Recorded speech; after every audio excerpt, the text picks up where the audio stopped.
Hello guys, আসসালামু আলাইকুম। শুভ সকাল।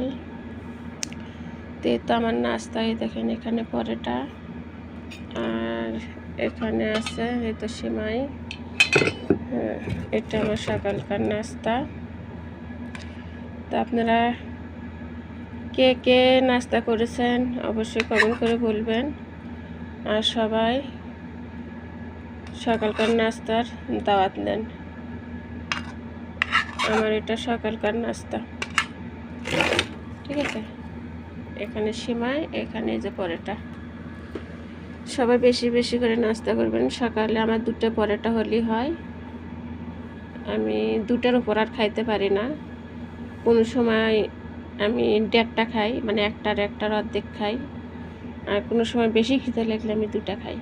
তাই আমার সকালকার নাস্তা। সবাই ভালো থাকবেন। খোদা হাফেজ।